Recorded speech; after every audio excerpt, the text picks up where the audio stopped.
Bonjour, bienvenue à cette mini-récup sur la résolution de problèmes à l'aide de la fonction polynomiale de degré 2. Cette mini-récup s'adresse principalement aux élèves de secondaire 4 TS puisque la fonction va être centrée à l'origine. Si jamais tu as vu la fonction décentrée, donc avec les paramètres H et K, sache qu'on a une autre mini-récup pour toi. Donc, les étapes à suivre quand on veut résoudre un problème avec la fonction polynomiale de degré 2. Premièrement, on va aller lire le problème et sortir les informations importantes. Ça va nous aider à la deuxième étape à faire le graphique. Ensuite, le graphique va nous aider à déterminer la règle de la fonction et avec la règle de la fonction, on va être capable de répondre aux questions qui nous sont posées. Donc, c'est important de savoir jongler un petit peu entre ces trois modes de représentation-là. Donc, le graphique, le texte et la règle, c'est ce qu'on va aller faire aujourd'hui.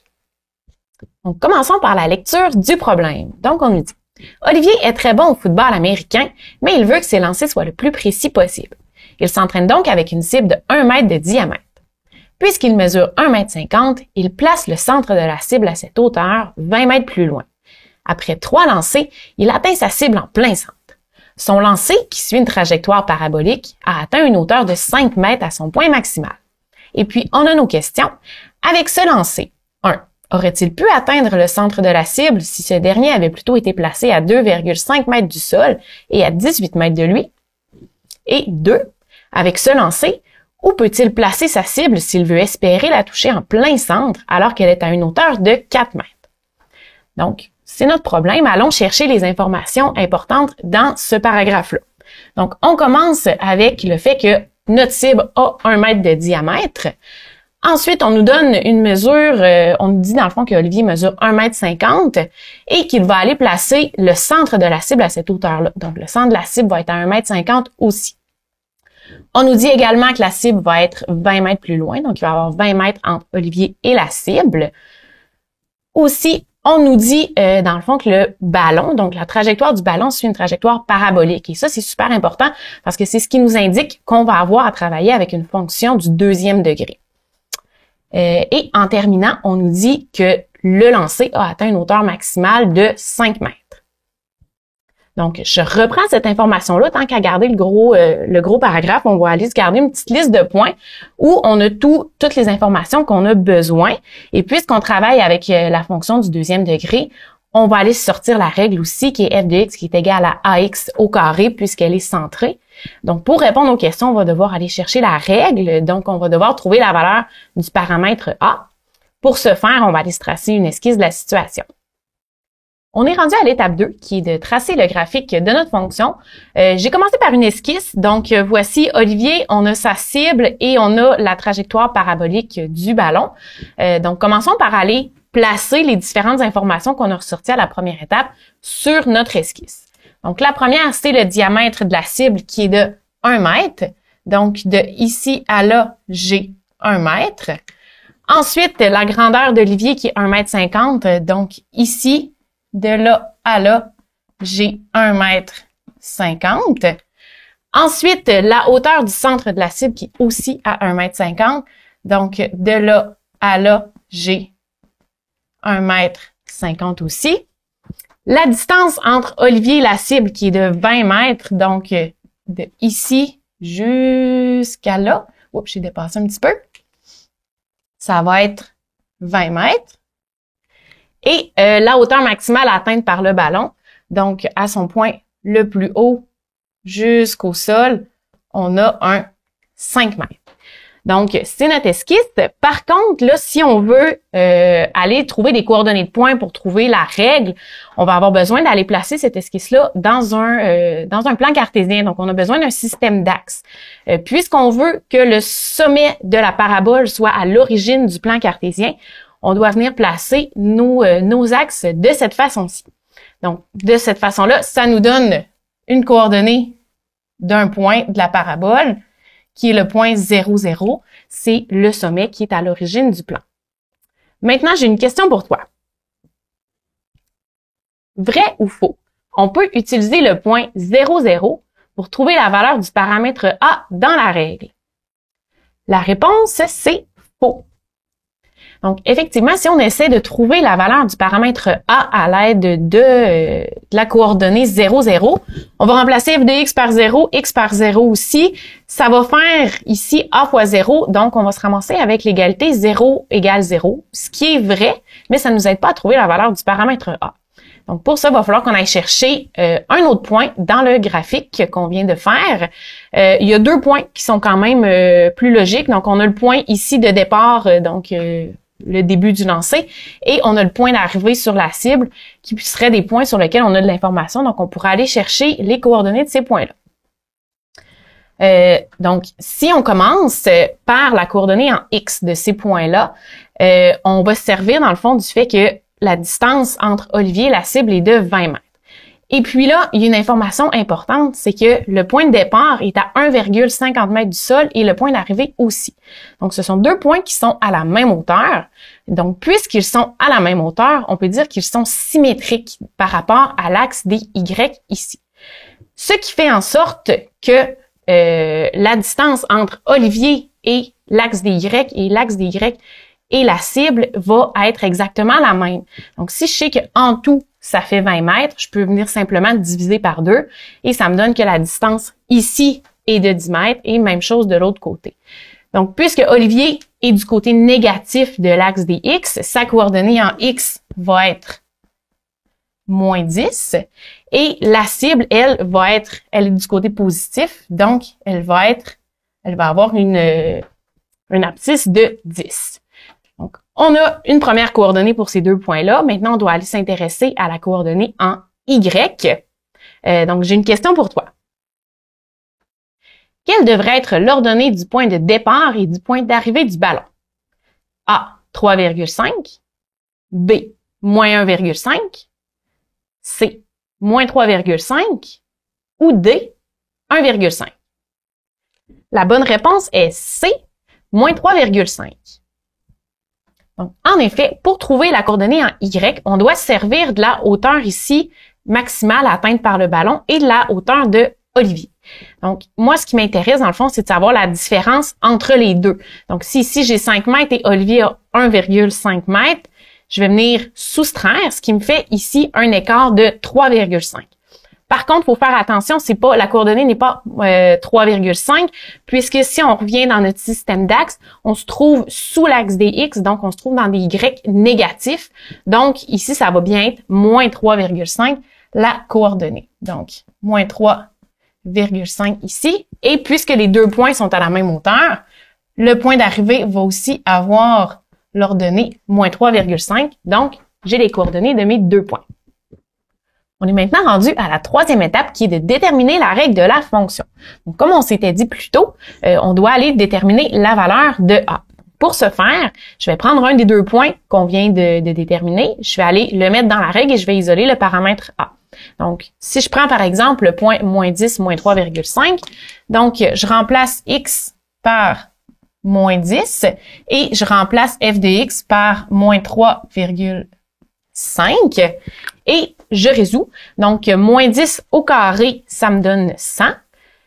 Donc, j'ai 100A à droite. Puis, pour isoler le A, je divise par 100 des deux côtés. J'obtiens moins 0,035 pour la valeur de A.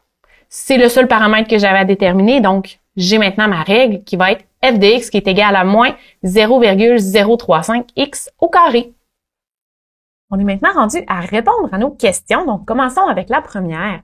Avec ce même lancer, aurait-il pu atteindre le centre de la cible s'il avait plutôt été placé à 2,5 mètres du sol et à 18 mètres de lui?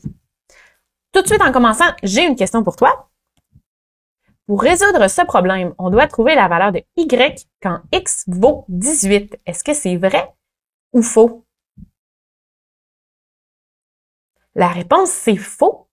Donc, effectivement, ici, il faut faire attention parce que le 18, ce n'est pas une coordonnée. Ce qu'on met dans la règle, c'est des valeurs de x et de y. 18, ce n'est pas une coordonnée, c'est une donnée simplement.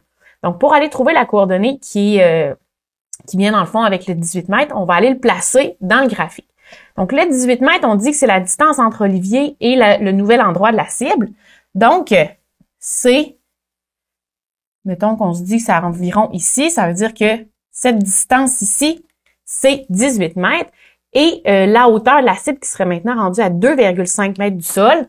Donc, disons environ comme ça ici, et on aurait 2,5 mètres ici. Donc, ça, c'est où est-ce que notre cible serait potentiellement. Ça nous fait quelles coordonnées? Par contre, là, il faut aller le calculer. Donc, pour la coordonnée en X, donc on commence à Olivier qui est à moins 10 en X et on ajoute 18. Donc, pour le trouver, on doit faire moins 10 plus 18. Ça me donne 8. Donc, la coordonnée en X de ce point-là, ça serait 8. Et la coordonnée en Y, on part du sol, le sol qui est à moins 5, et on monte de 2,5. Donc, on est à moins 5 et on monte de 2,5. Ça me donne moins 2,5. Ce qui veut dire qu'on aurait le point serait environ, là, je vais aller le mettre, je sais pas s'il est sur la courbe ou s'il est à côté, mais ça nous fait un point qui est à 8 moins 2,5. Et là, je veux aller voir si ce point-là, est-ce qu'il se trouve sur la courbe ou il est à côté? Donc, il y a plusieurs façons d'aller faire. En fait, il y en a deux, parce qu'on nous donne une coordonnée en X et une coordonnée en Y. Donc, on pourrait prendre le X, le mettre dans la règle, voir si on obtient moins 2,5, ou faire l'inverse, on met le Y moins 2,5 et on regarde si ça nous donne une coordonnée en X de 8. Moi, je vais remplacer le X, mais tu aurais pu remplacer le Y sans problème. Donc, je prends ma règle et je mets 8 ici. Et j'effectue le calcul. Donc, 8 au carré, ça me donne 64. Et quand j'effectue la multiplication, je trouve moins 2,24. Donc, puisque ce n'est pas moins 2,5, la réponse à cette question, c'est non. Le lancer d'Olivier n'aurait pas atteint le centre de la cible. On est rendu à la deuxième et dernière question de cette mini-récup. Donc, avec ce lancer, où peut-il placer sa cible s'il veut espérer la toucher en plein centre alors qu'elle est à une hauteur de 4 mètres? Donc, un peu comme tantôt, on ne doit pas aller prendre le 4, le remplacer, le mettre à la place du f de x parce que le 4 mètres, ce n'est pas une coordonnée. Pour trouver la coordonnée qui est reliée à cette donnée-là, on doit aller se servir du graphique. Donc, une hauteur de 4 mètres à partir du sol. Donc, on se dit environ ici, on a un 4 mètres ici. On se rend compte que à une hauteur de 4 mètres, on a deux endroits sur la courbe. On a deux moments où le ballon va être à cette hauteur-là, lorsqu'il monte et lorsqu'il redescend. Donc, pour trouver la coordonnée en Y qui est associée à cette hauteur-là, on va aller prendre le sol qui est à moins 5 et on va additionner le 4 mètres. Ça nous donne une coordonnée en Y de moins 1. Et c'est ce moins 1-là qu'on va aller mettre dans la règle à la place du f de x. Donc, allons-y. Je mets moins 1 à la place de f de x. Je veux isoler x, donc je divise par moins 0,035 des deux côtés. Ça me donne environ 28,57. Pour isoler le x, je dois effectuer la racine carrée des deux côtés. Donc, je fais la racine ici et la racine de ce côté. Je te rappelle, lorsqu'on fait une racine carrée, on obtient toujours deux réponses, donc une positive et une négative. Donc, j'obtiens plus ou moins 5,35. C'est cohérent avec ce qu'on avait mis dans le graphique. Donc, on a vraiment deux données. On a celle ici à moins 5,35 et celle ici à 5,35.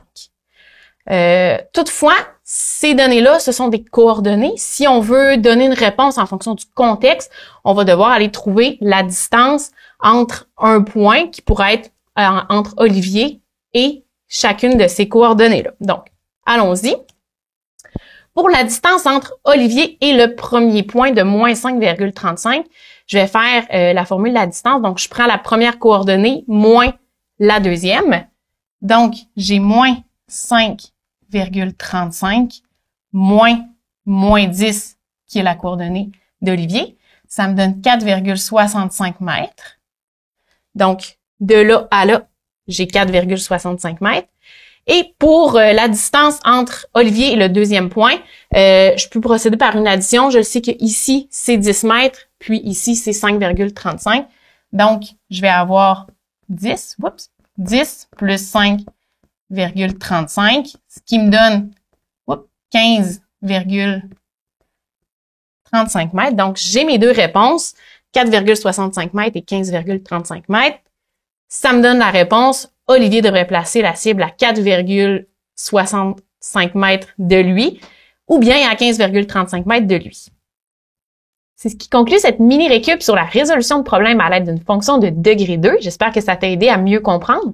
Si jamais tu as envie de refaire le même problème, mais où on place le système d'axe à un endroit différent pour aller explorer les paramètres A, H et K, je t'invite à écouter notre autre mini-récup sur le sujet. Sinon, n'hésite pas à consulter la fiche qui contient toutes les mini-récup. Tu vas y retrouver une section à retenir qui comprend un résumé de ce qu'on a vu aujourd'hui. Il y a aussi d'autres mini-récup sur la résolution de problèmes et où on explore avec d'autres fonctions et tu vas avoir une banque d'exercices. Merci beaucoup, à la prochaine!